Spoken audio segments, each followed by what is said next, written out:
Alan Wake 2, developed by Remedy Entertainment. Baldur's Gate 3 from Larian Studios. Marvel Spider-Man 2 from Insomniac Games. Resident Evil 4 from Capcom. Super Mario Bros. Wonder from Nintendo. And The Legend of Zelda. Wow. Nintendo. Wow. And there you have it. Those are your nominees for the game. Remake is trash. Oh my! By voting now at thegameawards.com and on our Discord. Unbelievable. One nomination for Starfield. Lots of news and updates on what's ahead of the game. Oh, and it probably won't win that one just because. Yeah. Lock in your votes and get ready to celebrate 10 years of the Game Awards. I mean, we'll see you live on Thursday, December 7th. What are we gonna say? Gonna cry?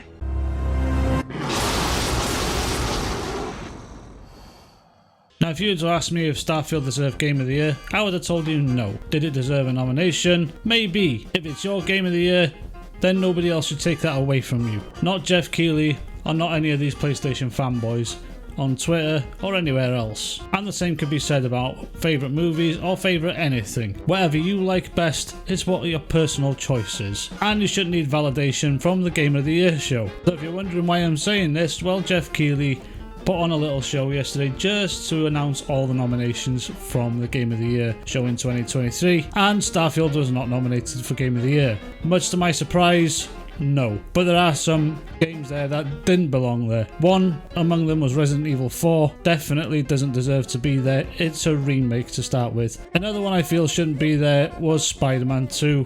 And not because I don't like PlayStation. I even have a PlayStation 5 myself. I've seen enough of Spider-Man 2 to know that it's not going to be an enjoyable experience for me. And I can argue Tears of the Kingdom, even though it is an excellent game, but it is just more Breath of the Wild.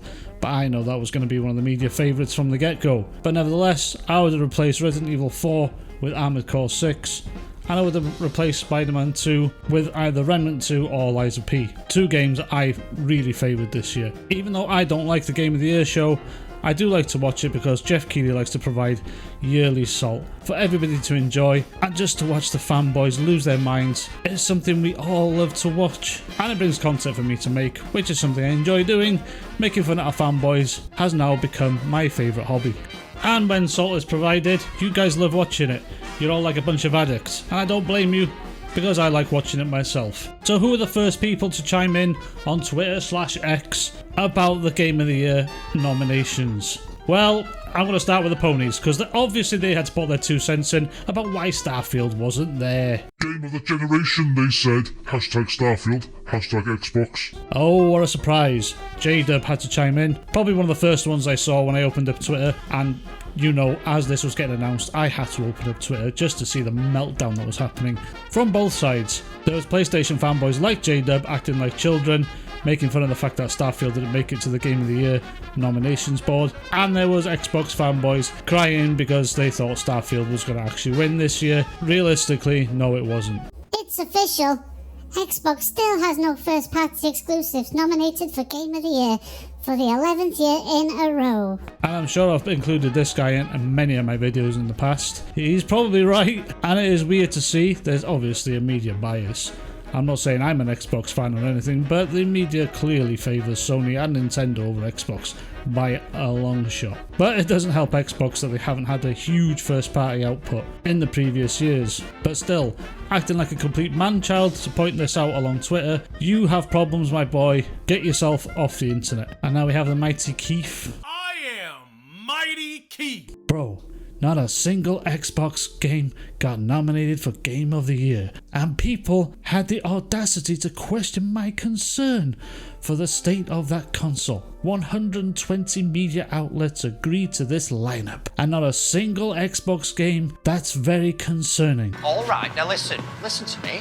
Calm down a bit, what's going on? Well, mighty Keith, Pratanga has actually exposed you for being a PlayStation fanboy, and recently you have been showing the fact that you do favour PlayStation over any other platform out there. Now, for this to come from you is actually hilarious. Just because you've shown your pro PlayStation bias in the past, you tweeting this out just makes it a lot more obvious. Where is Xbox? This is Xbox. That's right, King Thrash. Xbox isn't there. And do any of us care? Well, yeah, some Xbox fanboys really do care. And it is surprising to me. Just because Resident Evil 4 Remake was put there really shouldn't have been there at all. Yes, you can agree Spider-Man was a new game that was out this year, but a remake shouldn't be there. But King Thrash, we know you only posted this because you don't want Xbox to win anything. Starfield fans hopped into their ships to say the game got snubbed for Game of the Year, but they're still loading into the combo. That's crazy. I'm not gonna lie, this was pretty funny. I found this one actually quite funny, even though I know he's just been a dumb pony at the same time, but that was quite a good burn, to be fair. I'll give him that one. I'm gonna give you that one, Neo GameSpark. Lol, get fucked, Starfield. And most of the internet should go back to him and just tell him to get fucked, because he has nothing better to do than spend all day on Twitter. Go and actually play games on that box you've got. Oh, sorry, wait.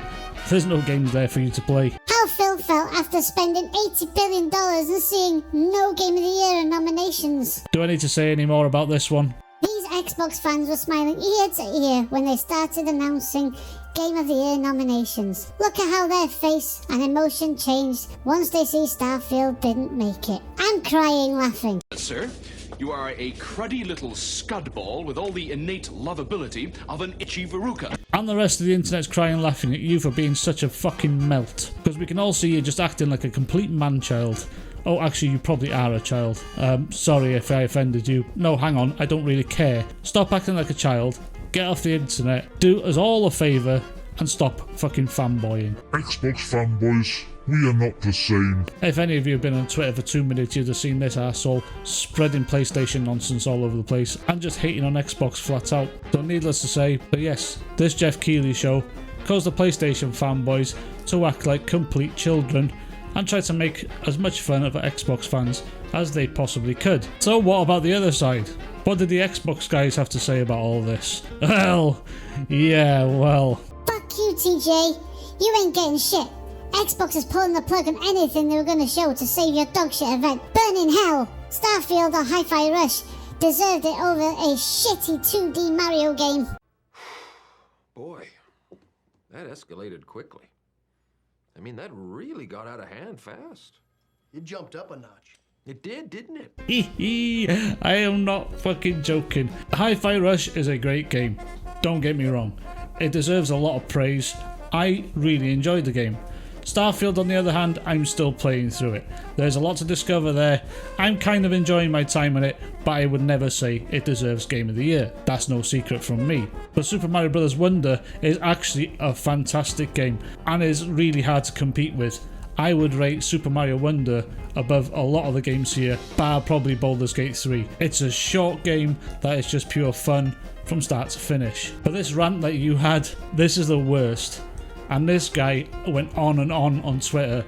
We'll probably come and see another post from him in a minute because he hasn't stopped. In the last 24 hours, he's just been going on and on about the same thing.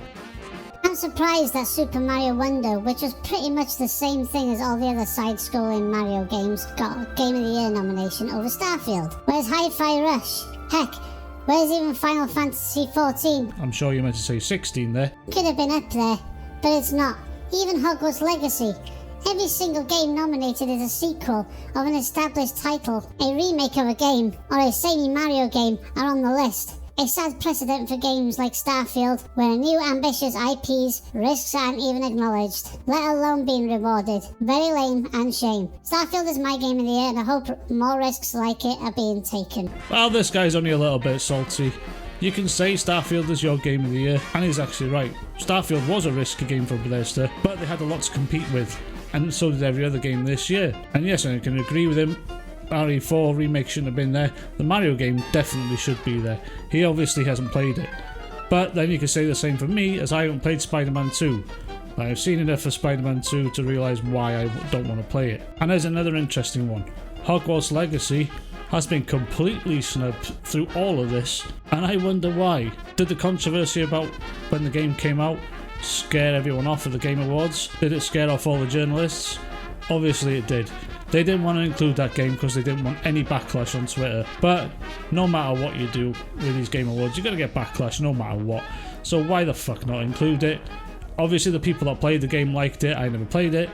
I might do in the future when it goes on sale, but nevertheless, it is a bit suspect that Hogwarts Legacy didn't even get a mention in this one. Xbox released 12 first-party games this year, PlayStation released 1. PlayStation still had more nominations this year at the Game Awards.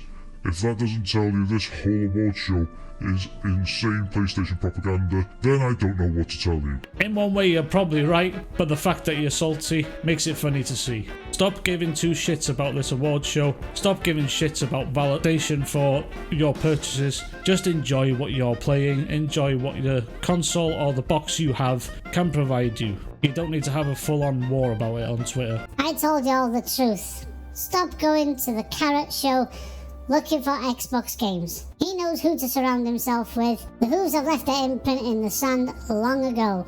This award show isn't buying games, it's not helping Sony, and the PS band gain more profit. Giddy up. This one's actually quite funny. Again, I can see the bias in the Game Awards show, but it's not just the Game Awards show. It's the journalist, the people in the background that you don't see, or the IGNs. So IGN has a clear bias towards Sony.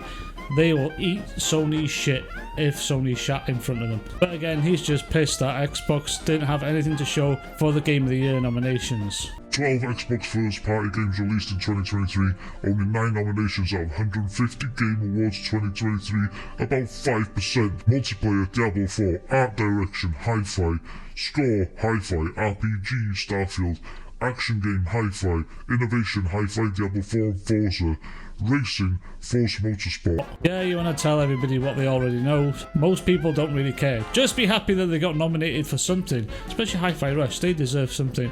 But Starfield only got 1 nomination out of all this. That's a big stinger for Bethesda. That really is a big stinger for Bethesda, in all fairness. But like I keep repeating myself, there's no point being upset about this. You don't need them to validate your purchase. Starfield from Xbox is probably the only game since Elden Ring, the 2022 Game of the Year, to offer over 100 hours of playtime. There's no way in hell it shouldn't be nominated, especially when it's a new IP. Alright, zip it. You can't even... Zip it. Zip. Now listen here, boy. Starfield is nothing compared to Elden Ring. Elden Ring is leagues above Starfield as a game. But that is my perspective. For some people, Starfield will be a better game.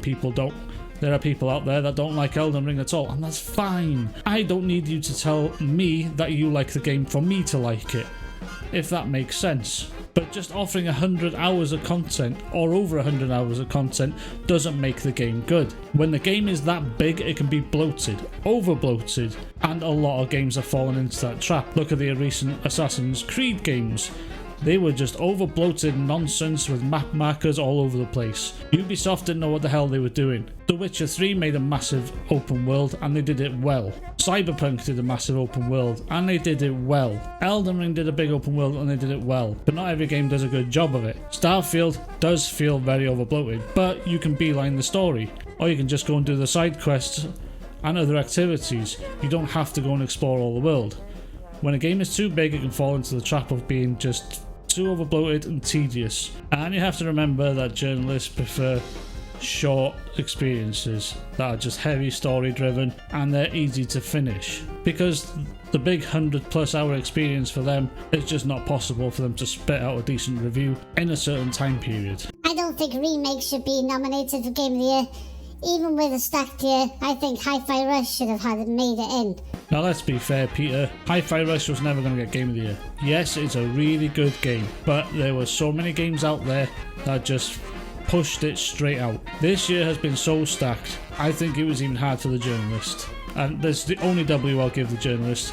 I bet it was a really hard push for them to decide what games they wanted to go at the top. Hi-Fi Rush, yes, deserves all the praise it gets. But did it ever have a chance at Game of the Year? Hell no. This year has been way too stacked for Hi-Fi Rush to even stand a chance. The same with Starfield, and the same with probably most games out there. Like I said, Armored Core 6 was my favourite game this year. After that it was Lies of P, and after that probably Remnant 2. Did any of them stand a chance? No. They're very niche, and I know that they're very niche, and I can accept that. Not everybody's going to like these games, but I did, and nobody else is going to take that away from me. At this point, Phil Spencer will have to change his citizenship to Japanese for a nomination from the good old Jeff Keighley. Xbox fans gotta stop giving this show views. It's the only way. Oh, the tears of unfathomable sadness. Yummy. Uni-sensei, you can say that as much as you like, but you know you're going to watch the show regardless because you really want to see if Xbox has actually made it this time. Did they make it to the tippy top where you wanted them to be? Did any of your beloved games get validation from Jeff Keighley and friends? You will never stop watching this because you are obsessed with knowing how well your games have done. And like I said, I only watch it just to see the salt from you guys because it's well worth it. I'm not sorry about my rage post about TGA Game of the Year. Fuck Starfield haters, and most of all, fuck Xbox haters. The TGA knew what they were doing with those selections, and for that they can burn in hell for all I care. I told you this guy would turn up quite a few times. And yeah, he went on a real rant and doubled down hard. This guy is super angry about the fact that Starfield didn't get top this year. I don't know what to tell you. If you're this angry that your game didn't get there, you should really stop playing video games. Honestly. And that'll about do it from today. I have been trying my best to read these out without laughing. I've had to edit this a couple of times because I keep laughing from reading what these fanboys have to say. It is a joy. It makes my day. I love this, and I can't actually wait for the real show to see what happens. That's the time when Spider-Man 2 doesn't win, the ponies are going to get really, really big mad. And that's another batch of salt that's coming our way in December. I really cannot wait for it. It's going to be so much fun. Anyway, guys, let me hear your thoughts in the comment. What is your favourite game this year? I would like to know. Everybody's got different opinions, and I can understand that, and I can really respect them as well. So, for this video, that'll do it. I've been going on way too long now. Like, comment, share, subscribe. I will see you guys in the next one. We're breaking the law, breaking the world together, throwing out all tenderness. We're breaking the rules. No cause, no choice, no going back to how it was. No slowing down because